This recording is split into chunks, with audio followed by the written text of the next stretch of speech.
Good morning, it is Saturday and I'm so late for the first event at 10 p.m. It's already 10 p.m. now. I'm almost there. But the program of this festival is really packed, and if you're trying to do everything like me, which is crazy, you're gonna have to run for days.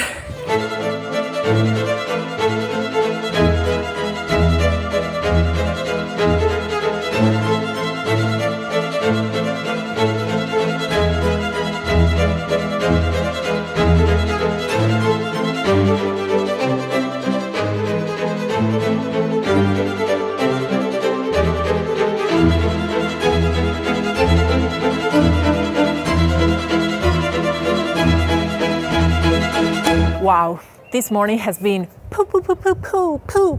so engaging. I loved the two talks that I went to. And I feel like it's been the exact opposite as yesterday, because yesterday the two talks that I attended were very theoretical, history and geopolitics and stuff like that. Today, instead, they were very practical. Still, there was a lot of theory involved, but it's intellectuals who actually do things. They make their hands dirty, we say in Italian, which is always my favorite type of people. The first talk at 10 p.m. was to protest or to abandon, imagining an alternative. Very hopeful title, which I really like already. It was moderated by Alain Loretti. He's an expert of the writer Tiziano Terzani, which is a writer that is remembered during this festival because there is a literature award given at the core of this festival, which is going to happen tonight, actually. Anyway, he started by quoting Tiziano Terzani, an interesting remark about the fact that when he was young, he remembered of being very hostile to power. He was against the power. He felt almost like an anarchist. Instead, nowadays, young people seem to be more going hand in hand with power, trying to be at power or trying to be as close as possible with power. The guests were three. First one was Annalisa Camilli, a journalist. She talked about the job of a journalist. She said that journalists should be very critical of power. They should somehow also represent dissent. Not only, the mission of a journalist is to reconstitute the mosaic of the truth. So piece by piece, a journalist should be very patient and reconstruct the picture, the general picture that is the truth of what happened. In particular, she stressed the collective dimension of this job.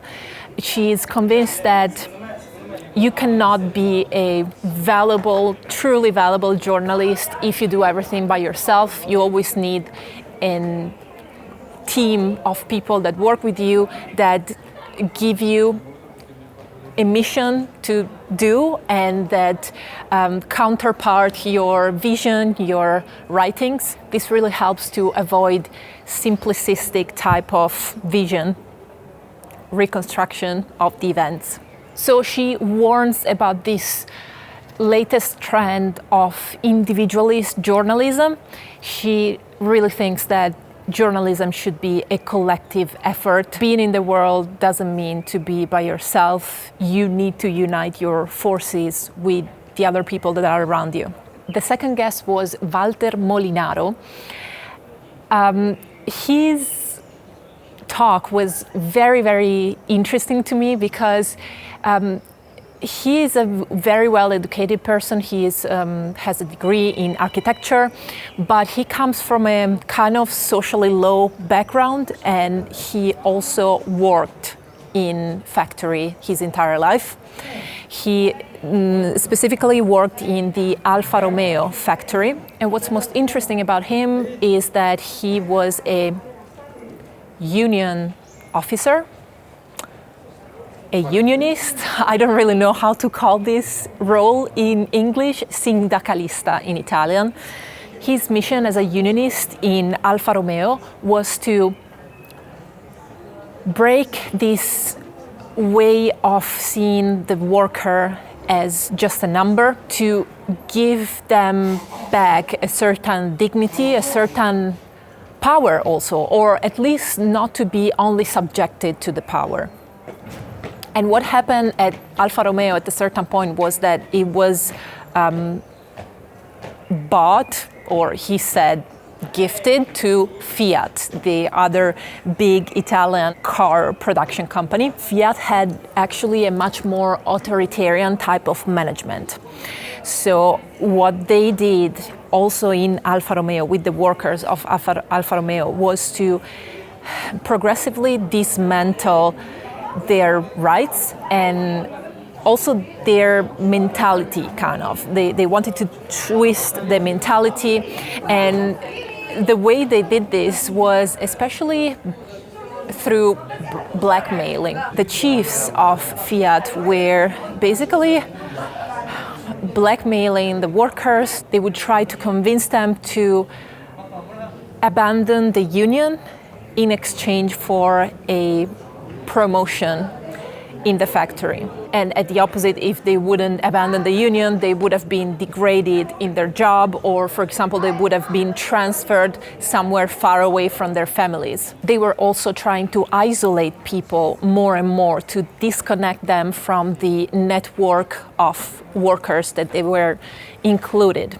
And Molinaro was the secretary of PC, of the Communist Party of the Union, and he told us about his experience during those years and the fact that at a certain point they blackmailed him too, and he was very tempted at accepting this very highly paid job, but in the end he realized that his role was really key in this whole situation, and he decided instead to publish the story of what was happening inside the factory. This news got into national newspapers, and Norberto Bobbio, a big Italian intellectual at the time, actually published on La Stampa, which was the newspaper of Fiat, because it's a newspaper from Turin, an article where he was asking this question: is it legitimate to justify erosion of the rights of the workers for profit, in order to make more profit? And the answer that he gave in that article was no.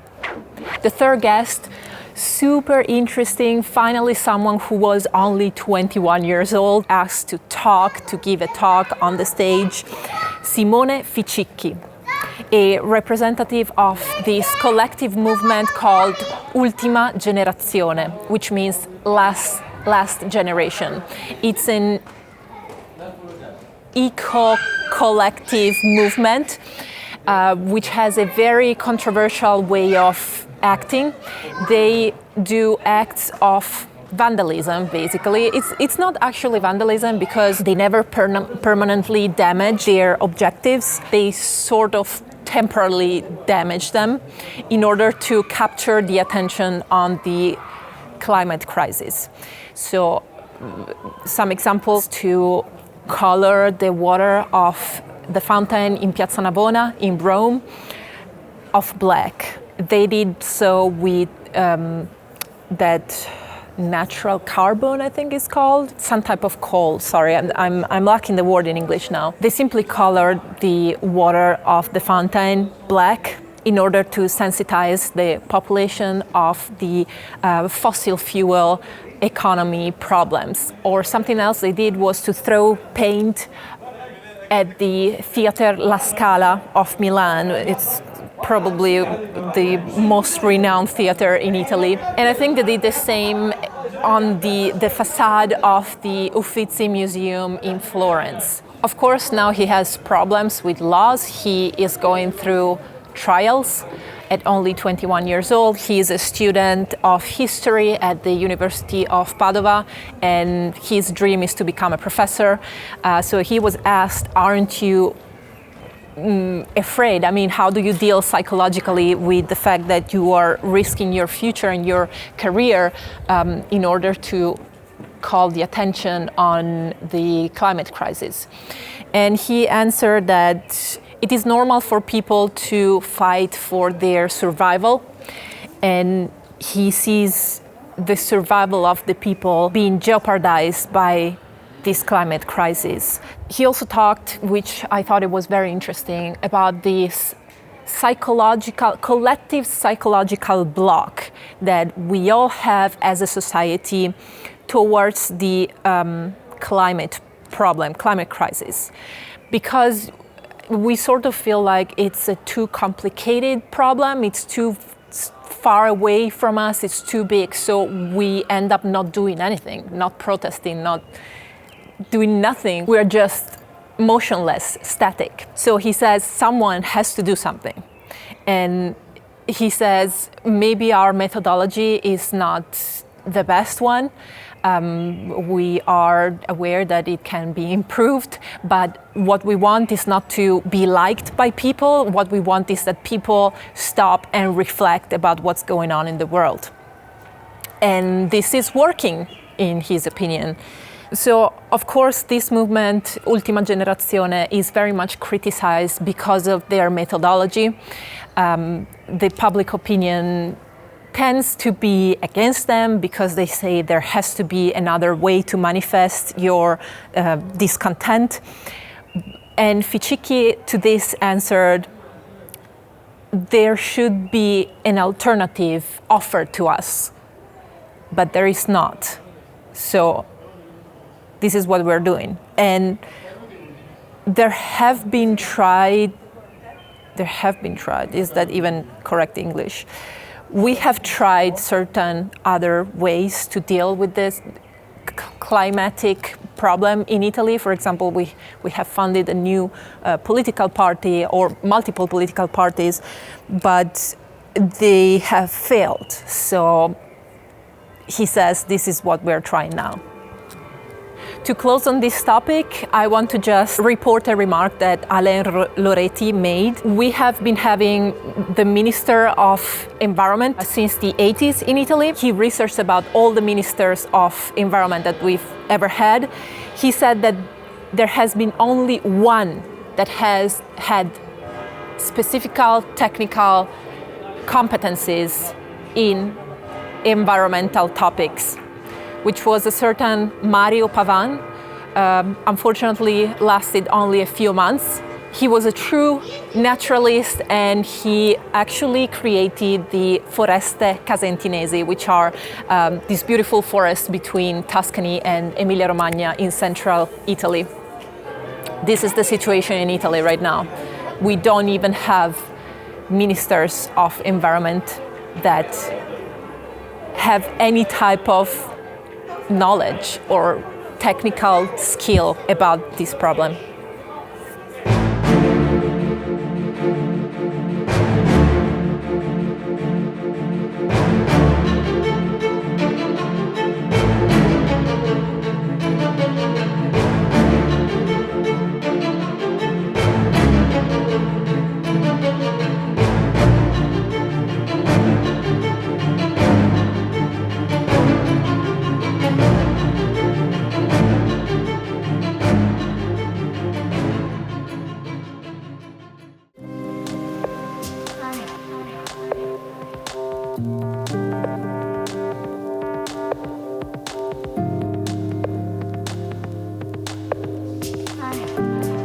The 11:30 a.m.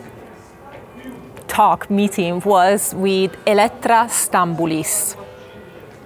I love this one. This one was also super practical, super concrete. She is an art curator, organizer, activist since 1997. So she has more than 25 years of experience in this, and she talked a little bit about her experience with organizing exhibitions of artists that are dissidents of the power in their country. So she told us about she brought 3 examples in her career. An artist from Turkey, Zera Doğan, they actually organized an exhibition of her work while she was still in the prison. She's a Kurdish journalist and activist and now artist. At the time she was not an artist yet, but she was in prison and she started making art while in prison. She even started a collective of female prisoners who were making art. She became famous also because they used as paint menstrual blood to say, you're not giving us the instruments to make art, we're gonna make it with whatever we have. She was helped by certain activists that are Turkish French. They were helping her to smuggle her works of art first outside of the prison. So while she was hugging her mother, she would sort of pass her something, or she would put it into her dirty laundry, stuff like that. And then outside of Turkey, all the way to France. Elettra Stamboulis told us, narrated us how she was able to organize this exhibition. It was pretty amazing, but I don't have time to tell you all. Second artist she brought as an example was Badiou Cho. Badiou Cho, I think it's pronounced. Badiou Cho has been an almost unique narrator of the situation in Wuhan during the breakout of the COVID pandemic. Third example was a Russian artist, Victoria Lomasco. She's a dissident Russian artist who, at a certain point after the war started in Ukraine, had to escape Russia. And she did so, she couldn't have money because of the sanctions. So this was to say that the sanctions did not only hit the governments, they first of all hit normal citizens who are also dissidents in some cases. Without visas nor money, she was able to escape Russia and arrive to Belgium. After that, it was very hard because apparently the European Union, the day after the war started, they organized the help for Ukrainian refugees, but there was no help whatsoever for Russian dissidents, which is something that we should reflect about, I think. Anyway, this talk was super interesting. There was little theory and a lot of personal stories that show the theory, if you know what I mean. I like this one very, very much.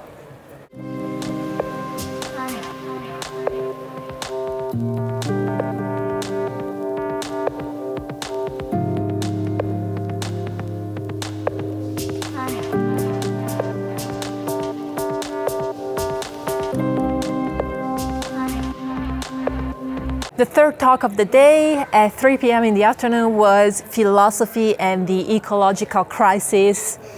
It's been my personal favorite so far at this festival, and I'm honestly too tired right now to tell you about this, so I will probably record this part in another moment, because now it's 8 p.m. and I've already attended 4 conferences today for a total of 6 hours, and in half an hour I have to be at the theater because tonight they are gonna give the Terzani Literature Award to Zerocalcare, aka Michele Rech. I'm gonna tell you a little bit about him later, but I'm very excited for this because he's not your typical book writer.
Con la sua ultima pubblicazione, Lo Slip di Shanghai del 2022, edita da Bao Publishing, vince il Premio Terzani 2023, Zerocalcare.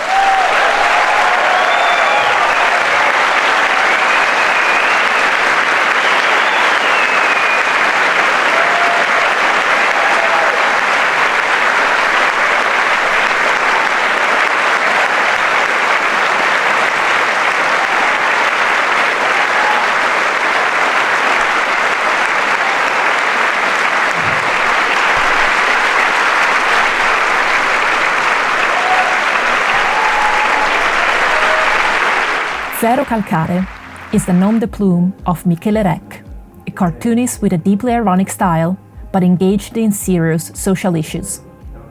His last graphic novel, No Sleep Till Shangal, is the narration of the author's trip to the north of Iraq and his documentation of the life condition of the community of Shangal, a town under pressure by international affairs and protected by the Kurdish militia.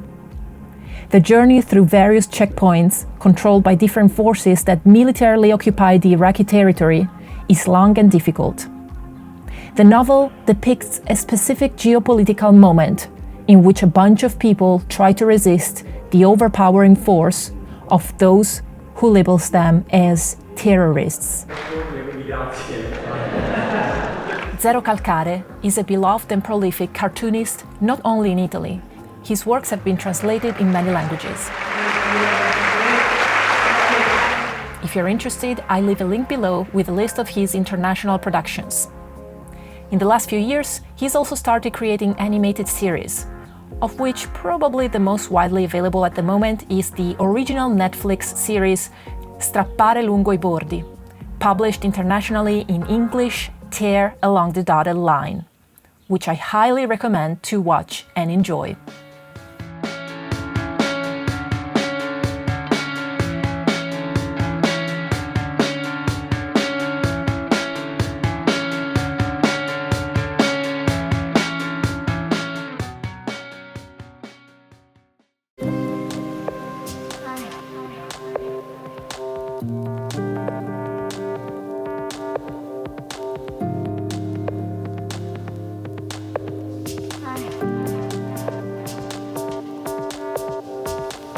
This has probably been my favorite conference of the whole festival because it was about philosophy and the ecological crisis. Philosophy is my education and the ecological crisis is the fundamental problem of nowadays world, in my opinion. So the two things combined were just the top of the tops for me. There were 3 guests at this conference and it was moderated by Beatrice Bonato, which also happened to be my old professor of philosophy and history in high school, which I really want to thank. I want to thank her for many things, but especially in this occasion for organizing this incredible conference. I would start with the contribution of Raoul Kirchmeier. He really mentions so many topics that it's hard to summarize them. He talked about the theory of complexity, which is something that is very dear to me, but he especially developed the topic of a relationship-oriented approach. Sorry, hard to translate. Approccio relazionistico in Italian. It is a way of being in the world, of doing things that always keeps in mind that we are a society made of people that are always connected with each other. We are not only and exclusively individual entities. And therefore, the central role of the particle co. So coexistence, how can we coexist, so exist together in this world?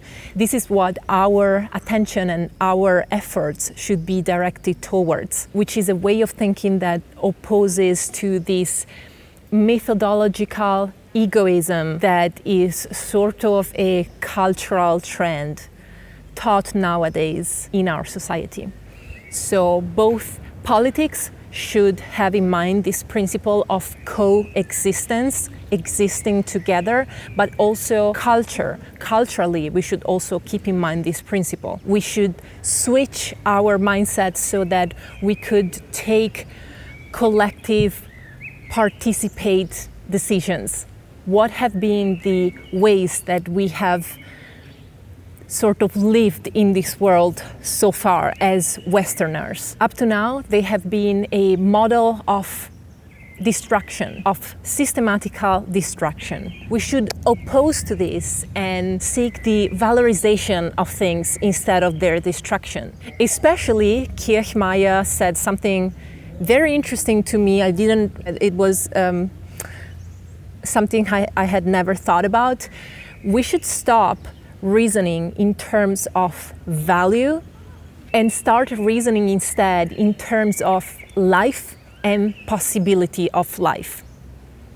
Stop reasoning in terms of value, start reasoning in terms of life and possibility of life. So simple and yet so central in nowadays problems. And that's why I think philosophy is so important, especially in moments of crisis like this, where we seem to have kind of lost our orientation. We don't know what to believe in, we don't know what to think anymore. The world around us seems to be falling apart. Philosophy is so important in these moments, and not economy, not science, because philosophy is exactly the moment where we as humans stop, reflect about things. We look at what we've created, we look at what we are now, and we look at where we want to go. So in terms of ecological crisis, we can keep pushing for a green economy, for example, for making profit out of renewable energies instead of fossil fuel energies. But if we don't understand first that part of the problem that has brought us to this huge crisis nowadays is the fact that we reason in terms of value instead of in terms of life, then, it all seems kind of useless. Why are we talking about making these new greener investments? Let's also talk about how we are making these investments, with what type of mentality. Because if the mentality remains the one of profit at any cost, I don't know if we're going to be able to go very far with this. Now, for a moment, I was talking about my interpretation. Sorry, I took a detour from Kirchmeier's contribution. I'm going back to it now. He mentioned that if there is friction between economy and thermodynamics is going to win, not economy. As to say, economy is something that we constructed, we built, whereas thermodynamics is simply the description of how nature works, and that's always going to win. Nature is always going to win. So again, my interpretation, we should be the ones who adapt to how nature works, because the opposite is never going to happen. Actually, Kirchmeier made that interpretation that I just said. Sorry, I forgot about this, but I have it in my notes. So he talked about the ecological conversion, which is an expression that it's been very much used here in Italy by media and thinkers and everyone, which means the switch from fossil fuel energy to a greener renewable energy sources. He says we talk a lot about this, but if we want to save nature while still making profits, that's not going to work, because we would still be in this logic of profit, logic of value. And in order to extract value, you extract value from nature, right? In order to extract value, you have to destroy the nature. So these two things cannot go hand in hand. We have to stop having the goal to extract value at any cost and just change this mentality. So the new goal should be to produce and facilitate life. He said to grow doesn't mean to produce more, but to make bloom, he said in Italian, which in English I would translate it with to thrive. we need to change the type of rationality. We need a type of rationality that is not quantitative anymore. And connected to this was the contribution of Manlio Iofrida, who told us about some Renaissance philosophy that I wasn't very much aware of, a pre-Descartes philosophy that developed in Italy at that time that was a naturalistic and not dualistic type of philosophy. I'm talking about Vico, Campanella, Telesio, and especially then in the 20th century, the French philosopher Merleau-Ponty. Sorry for my French pronunciation. For this philosopher, the topic of the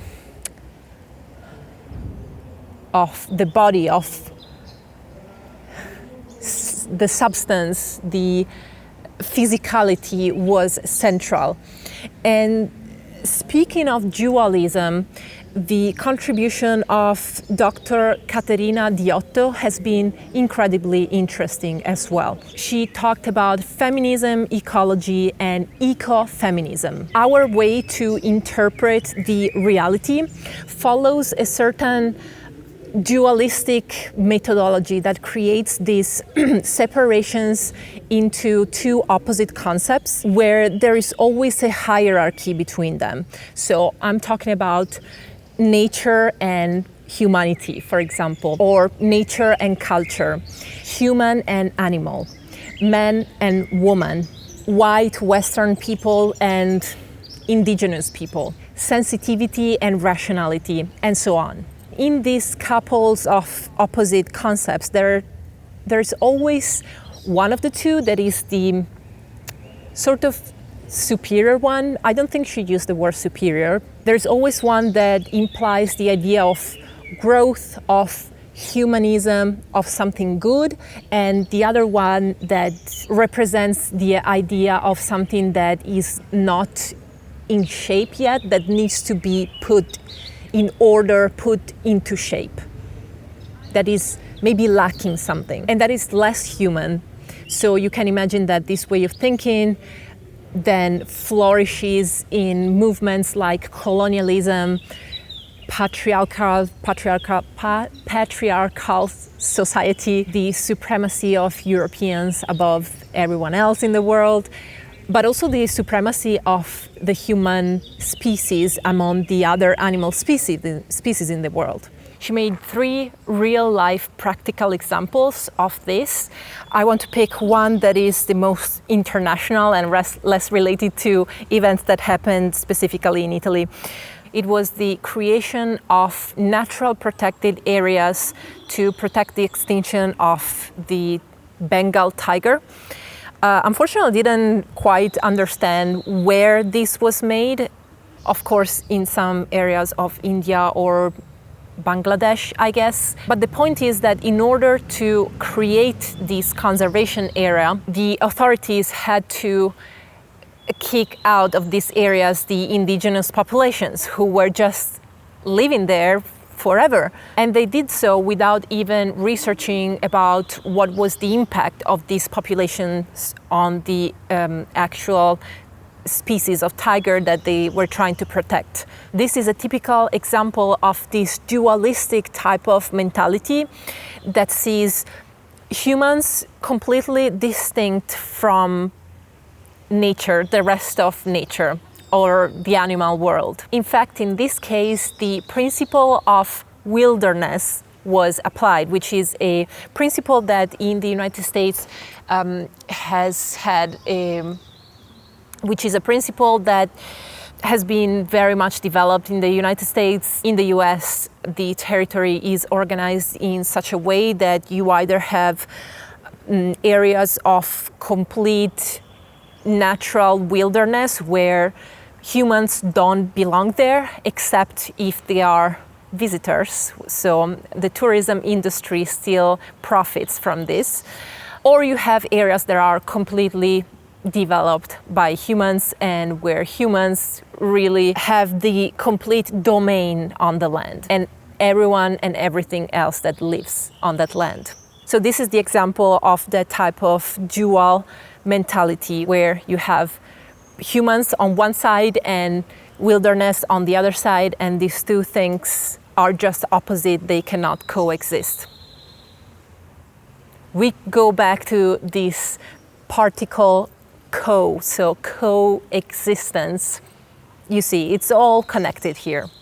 So the final objective of the movement of ecofeminism is really to try to spread different or alternative types of thinking, ways of thinking. And they try to do so by trying to shed some light on these implicit mechanisms of reasoning that we have, and that exactly because they are implicit, we tend to slip into them without even realizing.